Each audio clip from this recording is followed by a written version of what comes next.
प्यारे बच्चों, आप सबका स्वागत है BRN एकेडमी पर। यह मेरा यूट्यूब चैनल है जिस पर हम लोग 10th क्लास का मैथ पढ़ते हैं। प्रश्नावली 1.1 से हमने आपको शुरू किए हैं, जिसमें क्वेश्चन नंबर 4 तक हम लोग हल कर लिए हैं। आज क्वेश्चन नंबर 5 को समझेंगे। तो क्वेश्चन नंबर 5 को हम पढ़ते हैं, क्या कह रहा है। तो क्वेश्चन नंबर 5 में दिया गया है कि यूक्लिड विभाजन प्रमेयिका का प्रयोग करके दर्शाइए कि किसी धनात्मक पूर्णांक का घन, मतलब क्यूब, किसी धनात्मक पूर्णांक का घन 9m या 9m+1 या 9m+8 के रूप का होता है। तो चलिए हम इस चीज को हल करते हैं।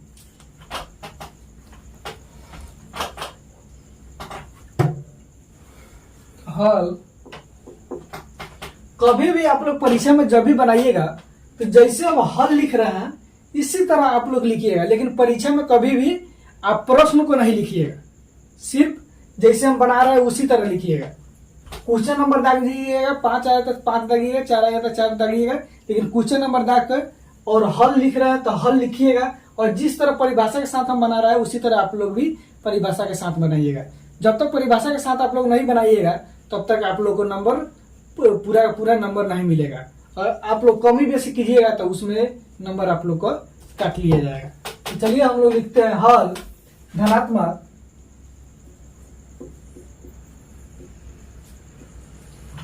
पूर्णांक ए और बी के लिए यूक्लिड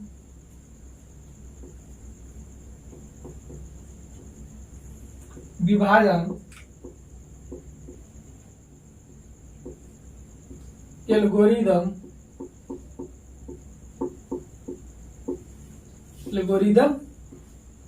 से, तो जैसे कि हम लोग पिछले क्लास में पढ़े हैं, A बराबर BQ प्लस R, जहां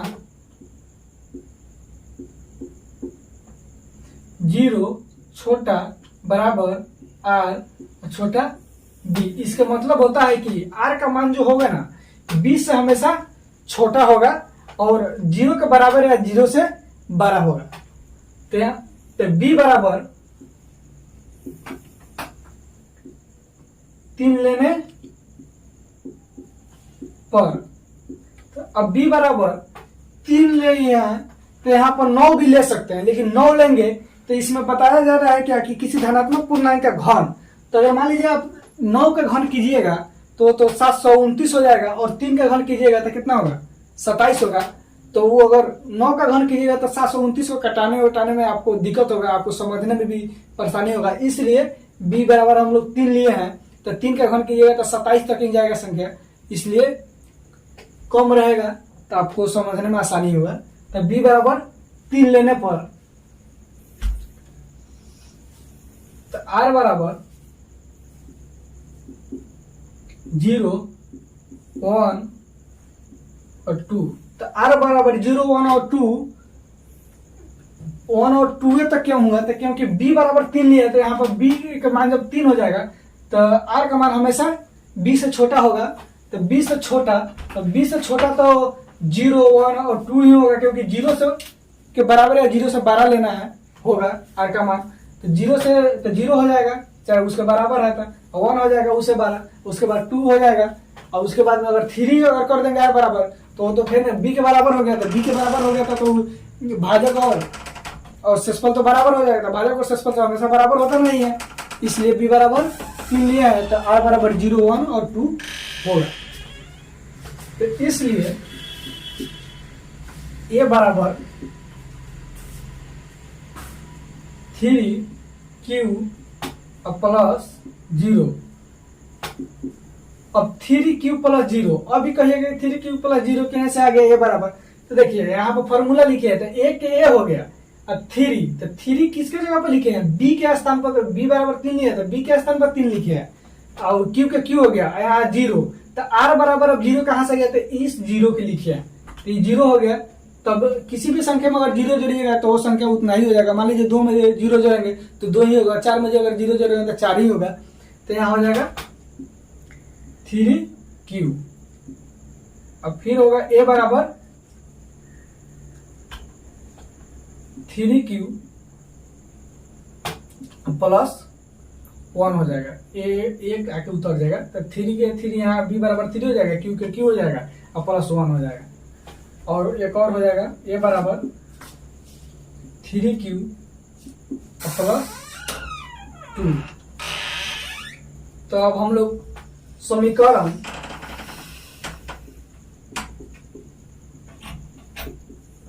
एक से जब a बराबर 3q हो तो a बराबर 3q कहां से आ गया, तो a बराबर यहाँ 3q है जो यहाँ पर इस समीकरण से आया है यहाँ। तो a बराबर 3q, तब दोनों तरफ क्यूब करने पर, क्यूब का मतलब घन करने पर, क्योंकि इसमें बताया जा रहा है कि किसी धनात्मक पूर्णांक का घन, तो घन कर रहा है तो घन करना होगा। जब तक घन नहीं कीजिएगा तब तक तो बनेगा ही नहीं। इसलिए दोनों तरफ घन करने पर, दोनों तरफ घन करने पर a का क्यूब बराबर 3q का क्यूब। तो a क्यूब बराबर 3 का क्यूब, तो 3 3 9 9 3 का 27। 3 को गुना कितने बार करना है, 3 बार, तो 27 क्यूब। तो अब इसमें यहाँ पर दिया हुआ है कि किसी धनात्मक पूर्णांक का घन 9m या 9m प्लस 1 या 9m प्लस 8 के रूप का होता है। तो 9 तो लाना है, तब इसमें से हम लोग क्या करेंगे, 9 कॉमन लेंगे, लेकिन 9 कॉमन का मतलब 9 को से भागा देंगे। तब यहाँ दे a क्यूब बराबर, यहाँ 9 कॉमन ले लेंगे तो 9 का पहाड़ा कितना बार पढ़ेंगे तो 27 आएगा। 9 का पहाड़ा 3 बार पढ़ेंगे तो 27 आएगा। तो 9 3 का 27, 3 मरतबे। तो 3 का, तो 9 का पहाड़ा कितना बार पढ़े, 3 बार। तो जो पढ़ेंगे पहाड़ा जितना बार उसी संख्या को कोष्ठ में लिखेंगे। तो 9 3 का 27, 3 और क्यूब, तो क्यूब का क्यूब हो जाएगा। अब जहां m बराबर 3q का क्यूब, a क्यूब बराबर 9m। तो ये अब m कहां से आ गया है, तो देखिए 3q का क्यूब जो है तो उसी को हम लोग क्या माने हैं, m। समीकरण 1 हो गया। अब चलिए समीकरण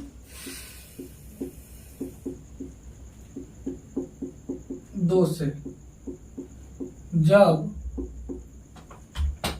a बराबर 3q और प्लस 1 हो तो, अब बोलिएगा a बराबर 3q प्लस 1 अब कहां से आ गया। तो देखिए यहाँ पर क्या लिए थे, 3q, तो 3q तो यहाँ पर लिए थे, तो उसके आगे क्या है 3q प्लस 1, उसी संख्या को यहाँ पर उतारे हैं। तो यहाँ तो अब दोनों तरफ घन करना होगा, तो दोनों तरफ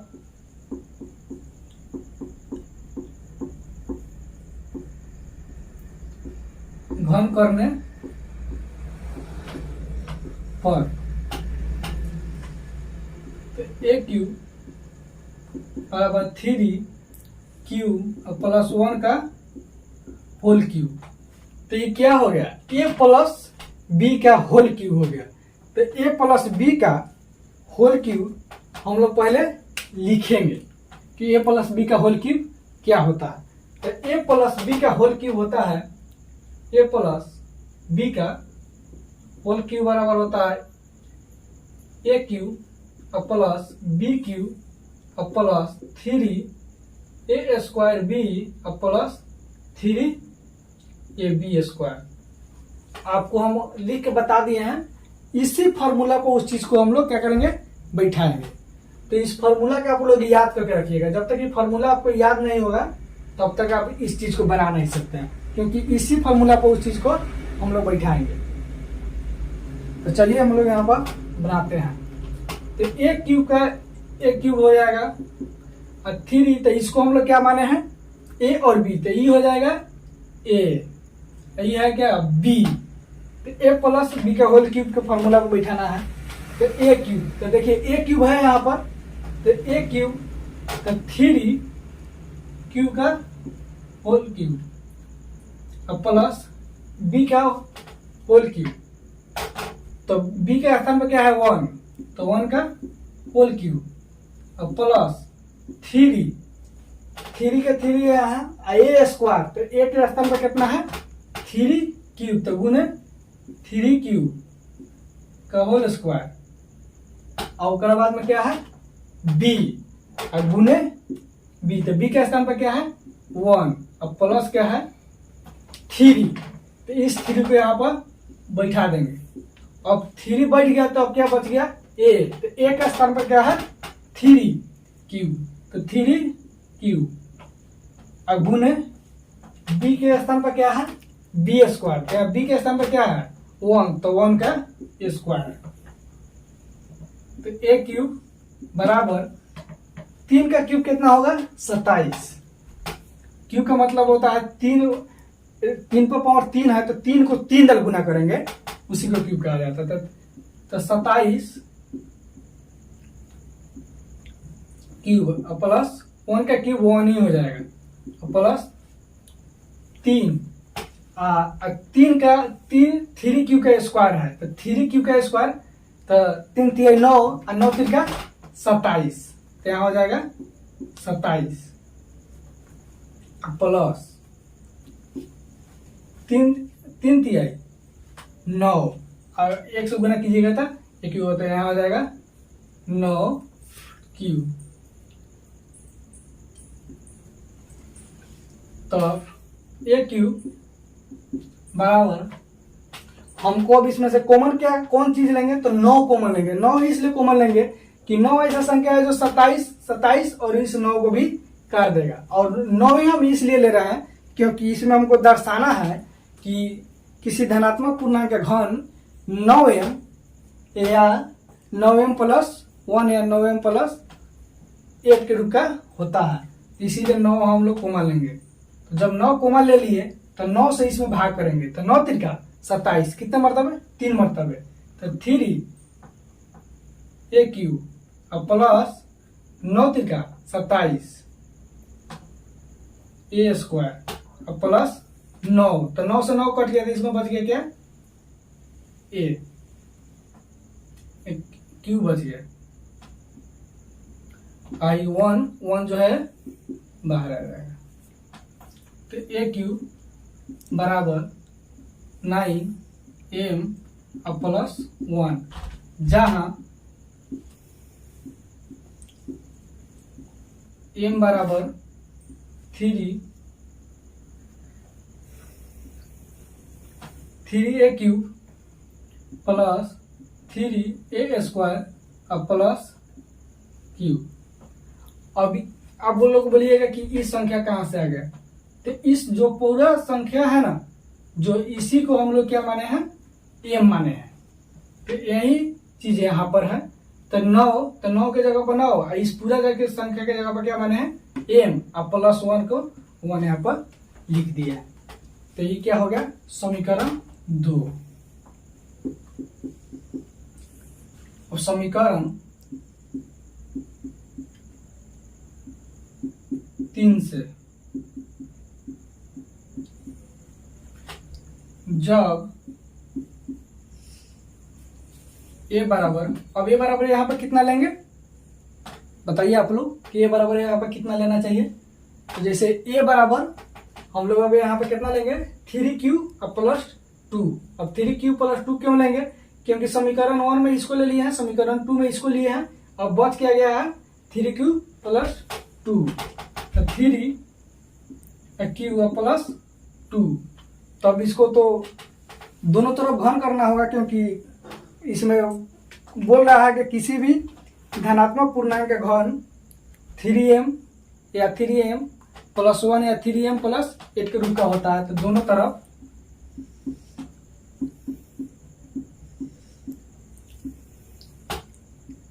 घन करने पर तो ये का q बराबर 3q प्लस 2 का होल क्यूब। तो अब ये भी क्या हो गया, ये संख्या a हो गया, ये संख्या हो गया b। तो a प्लस ये क्या हो गया b, तो a प्लस b का होल क्यूब हो गया। तब इसको भी a प्लस b के होल क्यूब पर ही बैठाएंगे। तो a प्लस b का होल क्यूब क्या होता है a cube plus b cube plus 3a square b plus 3a b square. तब इसी फॉर्मूला पर हम लोग क्या करेंगे, बैठाएंगे।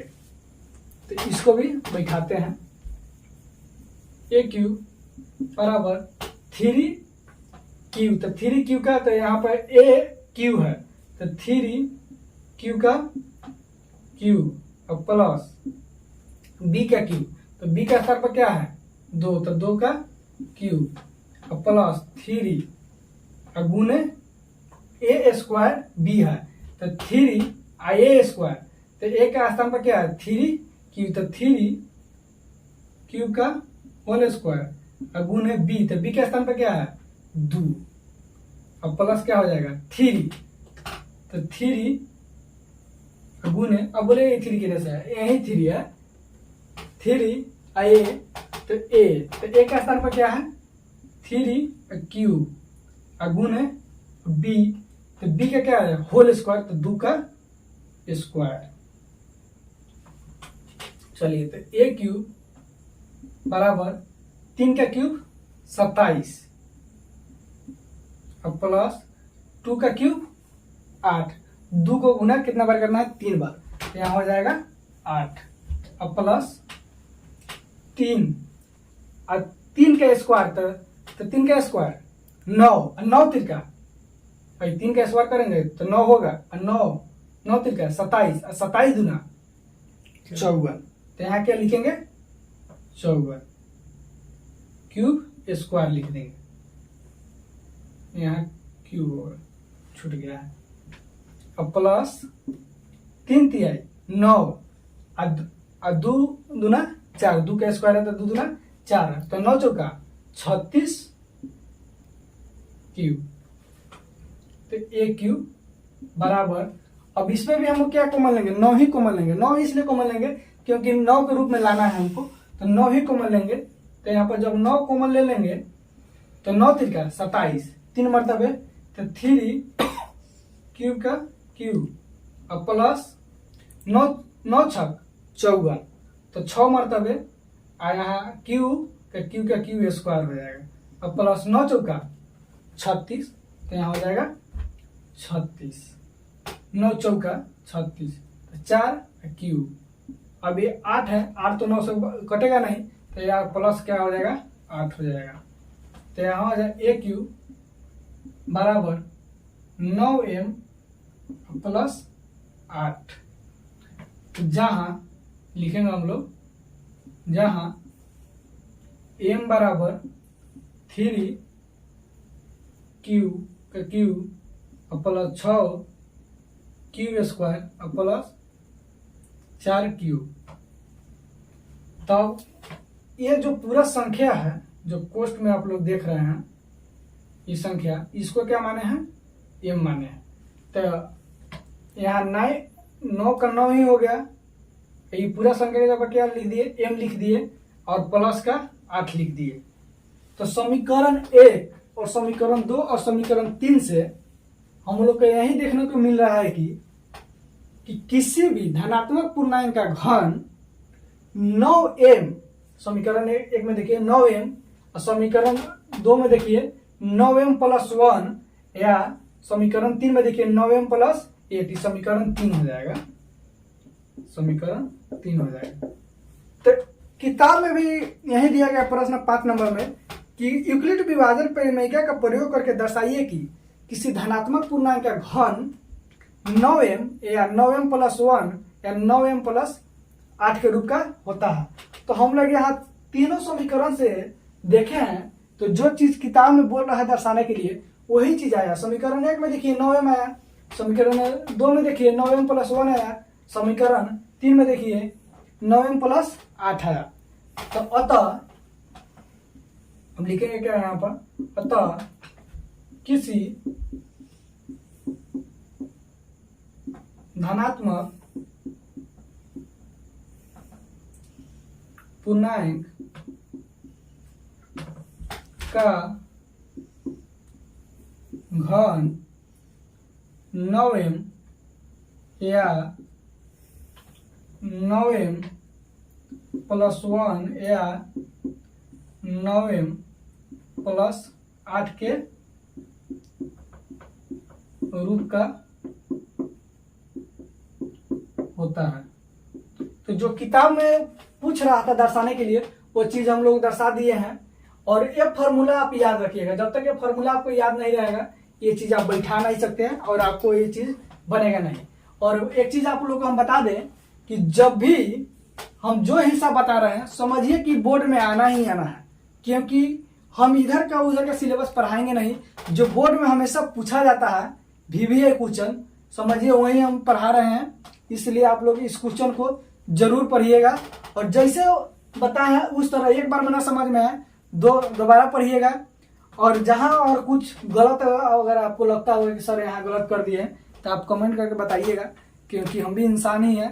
पढ़ाने में कहीं कहीं हो सकता है कि मान लीजिए 2 लिखना हो तो कहीं वहाँ 4 लिखा गया हो, इसलिए माफ कीजिएगा जो भी अगर गलत हो। Thank you.